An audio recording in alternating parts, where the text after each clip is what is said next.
Hello ನನ್ನ ಕುಟುಂಬದವರೇ, ಹೇಗಿದ್ರೆಲ್ಲರೂ? ಇವತ್ತು ನಾವು ಮಾಡೋಣ 4 ರೀತಿಯ ಸಿಂಪಲ್ ಸ್ನ್ಯಾಕ್ಸ್. ಸಂಜೆ ಆಗಿದ್ದೇ ಮನೆಯಲ್ಲಿ ಎಲ್ಲರೂ ಹಠ ಮಾಡ್ತಾರೆ, ಹಸಿವಾಗಿದೆ ಹಸಿವಾಗಿದೆ ಅಂತೇಳಿ, ಮಕ್ಕಳಿಂದ ಹಿಡಿದು ದೊಡ್ಡವರು ಕೂಡ.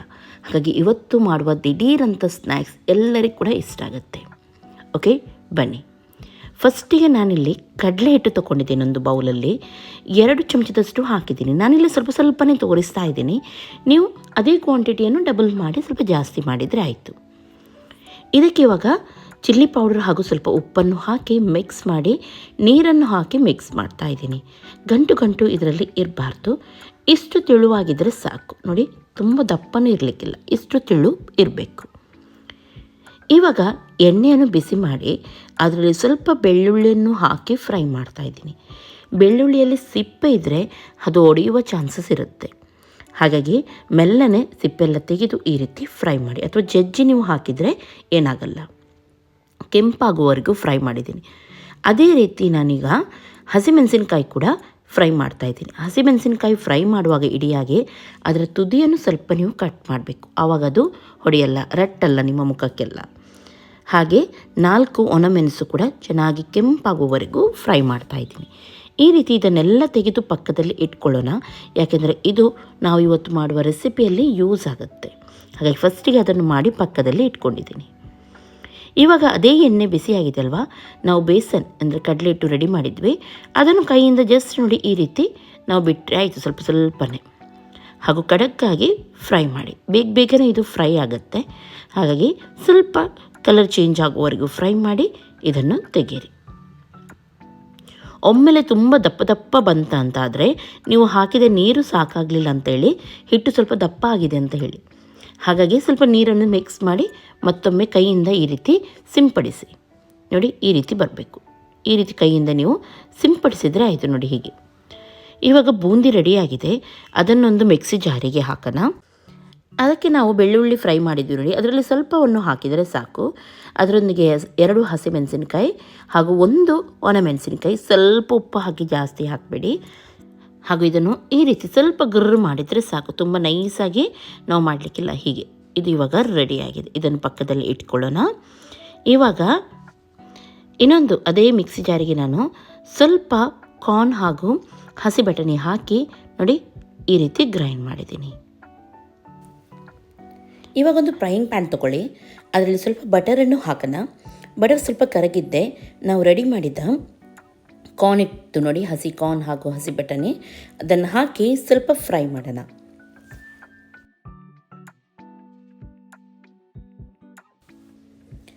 ಅದಕ್ಕೆ ಉಪ್ಪು ಕೂಡ ಸೇರಿಸಿದ್ದೀನಿ. ಇವಾಗ ಒಳ್ಳೆ ರೀತಿ ಫ್ರೈ ಆಗಿದ್ದೆ ಬೇಯಿಸಿದ ಆಲೂಗೆಡ್ಡೆಯನ್ನು ಸೇರಿಸೋಣ.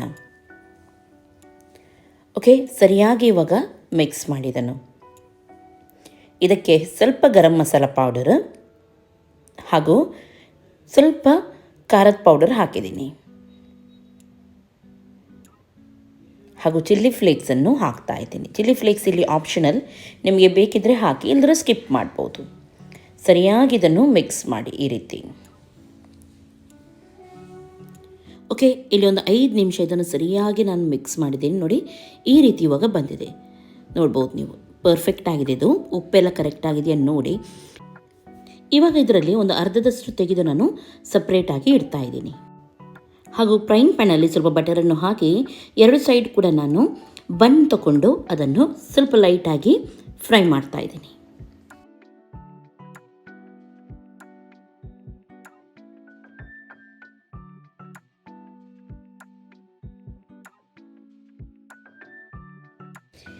ಇವಾಗ ಬನ್ ರೆಡಿಯಾಗಿದೆ. ನಾವು ಫಸ್ಟಿಗೆ ಒಂದು ಚಟ್ನಿ ಮಾಡಿದ್ವಿ ನೋಡಿ, ಕಡಲೆ ಹಿಟ್ಟು ಎಲ್ಲ ಫ್ರೈ ಮಾಡಿ, ಅದನ್ನು ಒಂದು ಸೈಡ್ ನೀವು ಈ ರೀತಿ ಹಾಕಿಬಿಡಿ. ಇನ್ನೊಂದು ಸೈಡಲ್ಲಿ ನೀವು ಸ್ವಲ್ಪ ಪುದೀನ ಹಾಗೂ ಕೊತ್ತಂಬರಿಯನ್ನು ಗ್ರೈಂಡ್ ಮಾಡಿ ಅದರ ಚಟ್ನಿಯನ್ನು ಮಾಡಿ ಇನ್ನೊಂದು ಸೈಡಲ್ಲಿ ಹಾಕಿಬಿಡಿ. ಇದಕ್ಕೆ ಹಸಿಮೆಣಸೆಲ್ಲ ಏನು ಕೂಡ ನಾನು ಸೇರಿಸಲಿಲ್ಲ. ಪುದೀನ ಹಾಗೂ ಕೊತ್ತಂಬರಿಯನ್ನು ಗ್ರೈಂಡ್ ಮಾಡಿದ್ದೀನಿ. ಸ್ವಲ್ಪ ಉಪ್ಪು ಹಾಕಿದ್ದೀನಿ ಲೈಟಲ್ಲಿ ಅಷ್ಟೇ. ಅದನ್ನು 2 ಸೈಡ್ ಕೂಡ ಈ ರೀತಿ ಹಾಕಿಬಿಡಿ. ಹಾಗೂ ನಾವು ರೆಡಿ ಮಾಡಿದ್ವಿ ನೋಡಿ ಆಲೂಗಡ್ಡೆ ಮಿಕ್ಸ್ಚರ್, ಅದನ್ನು ಕೂಡ ಇದರ ಮೇಲೆ ಹೀಗೇ ಹಾಕಿ. ನಿಜವಾಗ್ಲೂ ಹೇಳ್ತೀನಿ, ಇದು ತುಂಬ ರುಚಿಯಾಗಿ ಬರುತ್ತೆ. ನೀವು ಒಮ್ಮೆ ಇದನ್ನು ಟ್ರೈ ಮಾಡಿ.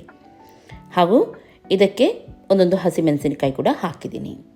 ಇಷ್ಟೇ ಮಾಡಲಿಕ್ಕಿರೋದು. ಮಧ್ಯದಲ್ಲಿ ನಿಮಗೆ ಬೇಕಿದ್ದರೆ ನಾವು ಕಡಲೆ ಹಿಟ್ಟಿದ್ದು ಮಿಕ್ಸ್ಚರ್ ರೆಡಿ ಮಾಡಿದ್ವಿ ನೋಡಿ, ಅದನ್ನು ಮಧ್ಯದಲ್ಲಿ ಹಾಕಿಬಿಡಿ. ಕ್ರಿಸ್ಪಿಯಾಗಿ ತಿನ್ನುವಾಗ ತುಂಬ ಚೆನ್ನಾಗಾಗುತ್ತೆ. ಇದನ್ನೊಮ್ಮೆ ಟ್ರೈ ಮಾಡಿ. ಇವಾಗ ನೆಕ್ಸ್ಟ್ ರೆಸಿಪಿ. 2 ಚಮಚದಷ್ಟು ನಾನು ಇದಕ್ಕೆ ಬಟರನ್ನು ಹಾಕ್ತಾಯಿದ್ದೀನಿ. ಸ್ವಲ್ಪ ಜೀರಾ ಹಾಗೂ ಕಾಳುಮೆಣಸು ಹಾಕಿದ್ದೀನಿ. ಹಾಗೂ ಇದರೊಂದಿಗೆ 3 ಹಸಿಮೆಣಸಿನಕಾಯಿ ಹಾಗೂ ನಾವು ಬೆಳ್ಳುಳ್ಳಿ ಫ್ರೈ ಮಾಡಿದ್ವಿ ನೋಡಿ, ಅದರಲ್ಲಿ ಸ್ವಲ್ಪ ಬೆಳ್ಳುಳ್ಳಿಯನ್ನು ಹಾಕ್ತಾಯಿದ್ದೀನಿ. ಇಷ್ಟನ್ನು ನಾವು ಇವಾಗ ಗ್ರೈಂಡ್ ಮಾಡಬೇಕು ನೋಡಿ, ಈ ರೀತಿ. ಇದು ಇವಾಗ ರೆಡಿಯಾಗಿದೆ. ಇವಾಗ ಇದನ್ನು ತೆಗೆದು ಒಂದು ಬೌಲಿಗೆ ಹಾಕ್ತಾಯಿದ್ದೀನಿ. ಇಲ್ಲಿ ನಾನು 2 ಬ್ರೆಡ್ ತಗೊಂಡಿದ್ದೀನಿ. ನಾರ್ಮಲ್ ಬ್ರೆಡ್ ನೀವು ತೊಗೊಂಡ್ರೆ ಆಯಿತು. ಒಂದು ಸ್ಲೈಸ್ಗೆ ನಾನಿವಾಗ ನೀವು ನೋಡಿದ್ರಲ್ಲ, ನಾವು ರೆಡಿ ಮಾಡಿದ ಬಟರ್ ಎಲ್ಲ ಅದನ್ನು ಸೇರಿಸ್ತಾ ಇದ್ದೀನಿ. ಆಮೇಲೆ ಮೇಲ್ಗಡೆಯಿಂದ ಚೀಸನ್ನು ಹಾಕ್ತಾಯಿದ್ದೀನಿ. ಇದೇ ರೀತಿ ಎಲ್ಲ ಸ್ಲೈಸ್ಗೆ ಕೂಡ ನಾವು ಹಾಕಿ ರೆಡಿ ಮಾಡಿ ತಗೊಳ್ಳೋಣ. ಇಲ್ಲಿ ನಾನು ಮೊಸರೆಲ್ಲ ಚೀಸ್ ಯೂಸ್ ಮಾಡಿದ್ದೀನಿ. ಮೇಲ್ಗಡೆಯಿಂದ ಸ್ವಲ್ಪ ಚೀಸ್ ಪೌಡರನ್ನು ಹಾಕ್ತಾಯಿದ್ದೀನಿ. ಇದು ಆಪ್ಷನಲ್, ನಿಮ್ಮ ಹತ್ರ ಇದೆ ಆದರೆ ನೀವು ಸೇರಿಸಿ. ಓಕೆ, ಒಂದು ಫ್ರೈಯಿಂಗ್ ಪ್ಯಾನ್ ತೊಗೊಂಡು ಅದರಲ್ಲಿ ಸ್ವಲ್ಪ ಬಟರನ್ನು ಹಾಕಿ ಒಂದು ಬೌಲಲ್ಲಿ ಸ್ವಲ್ಪ ನೀರನ್ನು ಇಟ್ಟಿದ್ದೀನಿ. ಅದರ ಆವಿಯಿಂದ ಮೇಲ್ಗಡೆ ಕೂಡ ಅದು ನಾವು ಚೀಸ್ ಹಾಕಿದ್ದುಂಟು ನೋಡಿ, ಅದು ಚೆನ್ನಾಗಿ ಮೆಲ್ಟ್ ಆಗಲಿ ಅಂತ ಹೇಳಿ ಲೋ ಫ್ಲೇಮಲ್ಲಿ ನಾನು ಇದನ್ನು ಇಟ್ಟಿದ್ದೀನಿ. ನೀವು ಬೇಕಿದ್ರೆ ಓವನಲ್ಲಿ ಕೂಡ ಇದನ್ನು ಮಾಡ್ಬೋದು. 10 ನಿಮಿಷ ಬಿಟ್ಟು ಚೀಸಿ ಬಟರ್ ಗಾರ್ಲಿಕ್ ಬ್ರೆಡ್ ಇಲ್ಲಿ ರೆಡಿಯಾಗಿದೆ. ತುಂಬ ಟೇಸ್ಟಿಯಾಗಿರುತ್ತೆ, ಖಡಕ್ಕಾಗಿ. ಒಮ್ಮೆ ಇದನ್ನು ನೀವು ಟ್ರೈ ಮಾಡಿ. ಇವಾಗ ನೆಕ್ಸ್ಟ್ ರೆಸಿಪಿ ಕಡೆ ಹೋಗೋಣ.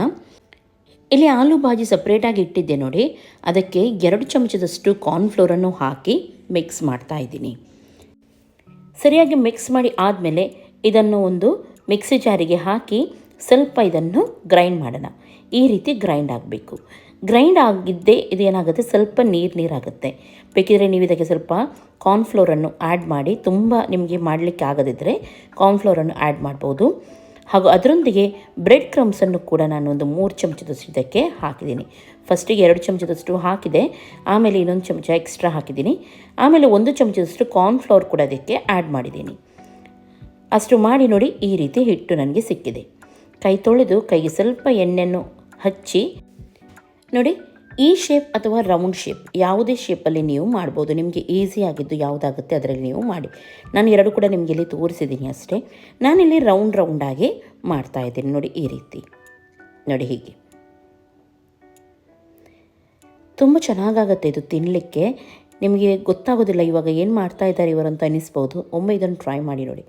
ಎಣ್ಣೆ ಬಿಸಿಯಾಗಿದೆ, ಇದನ್ನು ಒಳ್ಳೆ ರೀತಿ ಇವಾಗ ಫ್ರೈ ಮಾಡೋಣ. ಚೆನ್ನಾಗಿದರ ಕಲರ್ ಚೇಂಜ್ ಆಗೋವರೆಗೂ ಫ್ರೈ ಮಾಡಬೇಕು. ಇದು ಫ್ರೈ ಆಗೋ ಗೊತ್ತಾಗುತ್ತೆ, ಲೈಟ್ ವೆಯ್ಟಾಗಿ ಎಣ್ಣೆಯಲ್ಲಿ ಮೇಲೆ ತೇಲಾಡಲಿಕ್ಕೆ ಸ್ಟಾರ್ಟ್ ಆಗುತ್ತೆ. ಇದು ಆವಾಗ ಇದು ಫ್ರೈ ಆಗಿದೆ ಅಂತೇಳಿ ಅರ್ಥ ನೋಡಿ. ಇವಾಗ ಇನ್ನೂ ಕೂಡ ಇದು ಕಲರ್ ಬರಲಿಕ್ಕುಂಟು. ಒಳ್ಳೆ ರೀತಿ ಬ್ರೌನ್ ಕಲರ್ ಬರೋವರೆಗೂ ಫ್ರೈ ಮಾಡಿ. ಇವಾಗ ಇಲ್ಲಿ ನೋಡಿ, ಎಣ್ಣೆಯಲ್ಲಿ ಯಾವ ರೀತಿ ಇದು ತೇಲಾಡ್ತಾ ಉಂಟು, ಹಾಗೂ ಕಲರ್ ಕೂಡ ಕರೆಕ್ಟಾಗಿ ಬಂದಿದೆ ನೋಡಿ. ಈ ರೀತಿ ಒಳ್ಳೆ ಕಲರ್ ಬರಬೇಕು, ಖಡಕ್ಕಾಗಬೇಕಿದು ನೋಡಿ. ಕರ ಅಂತ ಹೇಳಿ ಸೌಂಡ್ ಬರುತ್ತೆ. ಇವಾಗ ತೆಗೆದು ಇದನ್ನು ಒಂದು ಬೌಲಿಗೆ ಹಾಕೋಣ. ಬೌಲಿಗೆ ಹಾಕಿ ಆದಮೇಲೆ ಚೀಸ್ ಪೌಡರ್ ಸಿಗುತ್ತೆ ನಿಮಗೆ ಮಾರ್ಕೆಟಲ್ಲೆಲ್ಲ, ಚೀಸ್ ಪೌಡರ್ ಅಂತ ಕೇಳಿದರೆ ಅದನ್ನು ಇದರ ಮೇಲೆ ಹಾಕಿ ಈ ರೀತಿ ಮಿಕ್ಸ್ ಮಾಡಿ. ಹೆಚ್ಚಾಗಿ ಪಾಪ್ಕಾರ್ನ್ ಎಲ್ಲ ಮಾಡುವಾಗ ಅದಕ್ಕೆ ಚೀಸ್ ಪೌಡ್ರೆಲ್ಲ ಹಾಕ್ತಾರೆ ನೋಡಿ, ಅದೇ ಚೀಸ್ ಪೌಡ್ರ್ ಇಲ್ಲಿ ನಾವು ಯೂಸ್ ಮಾಡೋದು. ಇವಾಗ ಆಲೂ ಮಿಕ್ಸ್ಚರ್ ತೊಗೊಂಡಿದ್ದೀವಿ ನೋಡಿ, ನಾವು ಮಾಡಿದ್ವಿ ಫಸ್ಟಿಗೆ. ಅದರಲ್ಲಿ ಸ್ವಲ್ಪ ಇಲ್ಲಿ ತೊಗೊಂಡಿದ್ದೀನಿ. ಹಾಗೂ ಇದಕ್ಕೆ ಮೊಸರೆಲ್ಲ ಚೀಸನ್ನು ಸ್ವಲ್ಪ ಜಾಸ್ತಿನೇ ಹಾಕ್ತಾ ಇದ್ದೀನಿ ಹಾಗೂ ಮಿಕ್ಸ್ ಮಾಡ್ತಾ ಇದ್ದೀನಿ. ನೋಡಿದ್ರಲ್ಲ, ಒಂದು ಬಾಜಿ ಮಾಡಿದರೆ ಇದರಲ್ಲಿ 3 ರೆಸಿಪಿಯನ್ನು ನೀವು ಮಾಡ್ಬೋದು. ಹಾಗಾಗಿ ಈ ಬಾಜಿ ಮಾಡಿ ನೀವು ಫ್ರಿಜ್ಜಲ್ಲಿ ಇಟ್ಟುಬಿಟ್ರೆ ಫಟಾಫಟಾಗಿ 3 ದಿನಕ್ಕೆ 3 ರೆಸಿಪಿಯನ್ನು ನೀವು ರೆಡಿ ಮಾಡ್ಬೋದು. ಓಕೆ, ಇವಾಗ ಒಂದು ಬ್ರೆಡ್ ತಗೊಂಡು ಅದರ ಸೈಡನ್ನು ಮಾತ್ರ ತೆಗೆದು ಇದನ್ನು ಸ್ವಲ್ಪ ಲಟ್ಟಿಸಬೇಕು, ಅಂದರೆ ಸ್ವಲ್ಪ ತೆಳುವಾಗಿ ಮಾಡಬೇಕಿದು.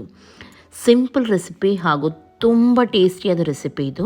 ಲಾಸ್ಟಲ್ಲಿ ನಾನು ಇದನ್ನು ತೋರಿಸ್ತಾ ಇರೋದು, ಖಂಡಿತ ನೀವು ಟ್ರೈ ಮಾಡಿ ನೋಡಿ. ಈ ರೀತಿ ಸ್ವಲ್ಪ ತೆಳುವಾಗಿ ಎಲ್ಲವನ್ನು ಲಟ್ಟಿಸಿ, ಹಾಗೂ ಒಂದು ಸ್ವಲ್ಪ ನೀರನ್ನು ತಗೊಂಡು ಈ ರೀತಿ 2 ಸೈಡ್ ಕೂಡ ಇದನ್ನು ಮುಳುಗಿಸಿ ಸ್ವಲ್ಪ ಈ ರೀತಿ ನೀರನ್ನು ಹೊರಗಡೆ ತೆಗೆಯಿರಿ ಹಿಂಡಿ. ಇದು ಇವಾಗ ಬ್ರೆಡ್ ಇಲ್ಲಿ ಸಾಫ್ಟ್ ಆಗಿದೆ ನೋಡ್ಬೋದು. ಆಮೇಲೆ ನಾವು ತಗೊಂಡ ಚೀಸಿ ಮಿಕ್ಸ್ಚರ್ ಉಂಟು ನೋಡಿ, ಅದನ್ನು ಇದರೊಳಗೆ ಹಾಕಿ ಮೆಲ್ಲನೆ ಈ ರೀತಿ ರೌಂಡಾಗಿ ನೋಡಿ ಮುಚ್ಚಿ. ನಾನು ಇದನ್ನು ಡೈರೆಕ್ಟಾಗಿ ಫ್ರೈ ಮಾಡ್ತಾ ಇದ್ದೀನಿ. ನೀವು ಬೇಕಿದ್ರೆ ಇದಕ್ಕೆ ಕೋಟಿಂಗ್ ಕೂಡ ನೀವು ಹಾಕ್ಬೋದು, ಬ್ರೆಡ್ ಕ್ರಮ್ಸ್ ಇದ್ದು. ಮೈದಾ ಅಥವಾ ಎಗ್ ಬ್ಯಾಟರಲ್ಲಿ ಇದನ್ನು ಮುಳುಗಿಸಿ ನೀವು ಬ್ರೆಡ್ ಕ್ರಮ್ಸ್ ಇದ್ದು ಕೋಟಿಂಗ್ ಕೊಡ್ಬೋದು ನಿಮಗೆ ಬೇಕಿದ್ರೆ. ಓಕೆ, ಇದೇ ರೀತಿ ಇವಾಗ ಎಲ್ಲವನ್ನೂ ಮಾಡೋಣ. ತುಂಬ ಸಿಂಪಲ್ ಇದೆ ಇದು ಮಾಡಲಿಕ್ಕೆ. ನೀವು ಎನಿಸ್ಬೋದು ತುಂಬ ಕಷ್ಟ ಆಗ್ಬೋದು ಅಂತೇಳಿ. ಆ ಬ್ರೆಡ್ ಸ್ವಲ್ಪ ಸಾಫ್ಟ್ ಆಗುತ್ತೆ, ಏನಾಗಲ್ಲ. ನೀವು ಹಿಂಡಿ ತೆಗಿತೀರಲ್ಲ ನೀರು, ಆಮೇಲೆ ಇದು ಕರೆಕ್ಟಾಗಿ ನಿಮಗೆ ನೋಡಿ ರೌಂಡ್ ಮಾಡಲಿಕ್ಕೆ ಪರ್ಫೆಕ್ಟ್ ಆಗುತ್ತೆ. ಸೈಡಿಂದ ಸ್ವಲ್ಪ ಓಪನ್ ಇದೆ ಆದರೆ ಅದನ್ನು ಅಲ್ಲಿ ಅದರಿಂದ ಮುಚ್ಚಿಬಿಡಿ. ಇದನ್ನೆಲ್ಲ ರೆಡಿ ಮಾಡಿ ಒಂದು 2 ನಿಮಿಷ ಹಾಗೆಯೇ ಬಿಡಿದು, ಸ್ವಲ್ಪ ನೀರೆಲ್ಲ ಚೆನ್ನಾಗಿ ಎಳ್ಕೊಂಡು ಕರೆಕ್ಟ್ ಆಗುತ್ತೆ ಇದು. ಆಮೇಲೆ ಇದನ್ನು ಎಣ್ಣೆಯಲ್ಲಿ ಫ್ರೈ ಮಾಡಿ ತೆಗೀರಿ. ಚೆನ್ನಾಗಿ ಹೊರಗಡೆ ಗೋಲ್ಡನ್ ಬ್ರೌನ್ ಆಗೋವರೆಗೂ ಫ್ರೈ ಮಾಡಿ. ಕೆಲವೊಮ್ಮೆ ನಾವು ಹಾಕಿದ ಚೀಸ್ ಹೊರಗಡೆ ಬರುತ್ತೆ, ಏನಾಗೋದಿಲ್ಲ, ಒಳಗಡೆ ಹಾಗೆಯೇ ಇರುತ್ತೆ ಅದು.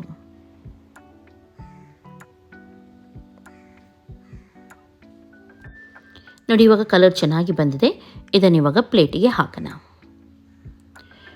ನೋಡಿ ತೆಗೆಯುವಾಗ ಕೆಲವೊಮ್ಮೆ ಚೀಸ್ ಹೊರಗಡೆ ಬರುತ್ತೆ, ನೋಡ್ತಾ ಇದ್ದೀರಲ್ಲ, ನೋಡಿ ಯಾವ ರೀತಿ ಇಳಿತಾ ಉಂಟು ಚೀಸ್ ನೋಡಿ ಸೈಡಿಂದ. ಏನಾಗೋದಿಲ್ಲ, ಇದು ತಿನ್ನುವಾಗ ಒಳಗಡೆ ಕೂಡ ಚೀಸ್ ಚೆನ್ನಾಗಿರುತ್ತೆ ಇದು. ಓಕೆ, ಇದಕ್ಕೆ ಸಾಸನ್ನು ಹಾಕಿ ತಿನ್ನಿ, ತುಂಬ ಸೂಪರ್ ಆಗುತ್ತೆ. ಇವತ್ತಿನ ಎಲ್ಲ ರೆಸಿಪಿ ನಿಮಗೆ ಖಂಡಿತ ಇಷ್ಟ ಆಗಿರ್ಬೋದು ಅಂತ ಎನಿಸ್ತೀನಿ. ಮನೆಯಲ್ಲಿ ನೀವು ಮಾಡಿ ಎಲ್ಲರೊಂದಿಗೆ ಹಂಚಿ ತಿನ್ನಿ, ಹಾಗೂ ಹೇಗಾಗಿತ್ತಂತ ಹೇಳಿ ನನಗೆ. ನಾಳೆ ಸಿಗ್ತೀನಿ ಒಳ್ಳೆ ರೆಸಿಪಿಯೊಂದಿಗೆ. ಲೈಕ್ ಆಯ್ತಂದ್ರೆ ಲೈಕ್ ಮಾಡಿ, ಶೇರ್ ಮಾಡಿ, ಸಬ್ಸ್ಕ್ರೈಬ್ ಮಾಡಿ. ಎಲ್ಲರಿಗೂ ಟೇಕ್ ಕೇರ್, ಬಾಯ್ ಬಾಯ್.